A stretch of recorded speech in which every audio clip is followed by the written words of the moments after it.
আজকে প্রচণ্ড গরম, ঘরে বাইরে সবখানে। এই গরমে ঘরকে কিছুটা ঠান্ডা রাখার 5টি উপায় জানাবো এই ভিডিওতে। উপায় নাম্বার 1, আপনার ঘরের চাল যদি টিনের হয় সেক্ষেত্রে টিনের চালের উপরে মোটা করে খড়ের আটি দিয়ে ঢেকে দিতে পারেন।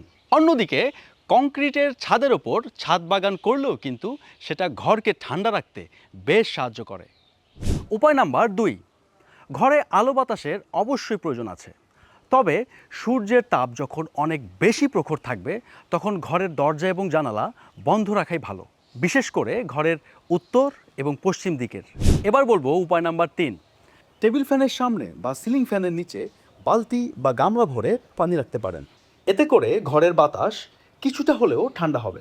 4 নম্বর উপায়টি কিন্তু বেশ মজার। আপনার বাসায় যদি টেবিল ফ্যান থাকে তাহলে সেটি বাইরের দিকে মুখ করে চালিয়ে রাখতে পারেন। ঘরের ভেতরের গরম বাতাস বাইরে বের হয়ে যাবে এবং ঘর ঠান্ডা থাকবে। আর 5 নম্বর উপায়টি হলো এলইডি লাইটের মতো বিদ্যুৎ সাশ্রয়ী লাইট ব্যবহার করতে পারেন। ঘরে কম তাপ তৈরি হবে। প্রয়োজনের অতিরিক্ত সময় লাইট ব্যবহার না করাই ভালো। এই ছোট ছোট কাজগুলো করলে আপনার ঘর কিছুটা হলেও ঠান্ডা থাকবে। আর এমন মজার মজার ভিডিও দেখতে চোখ রাখুন বিবিসি হ্যালো চেকে।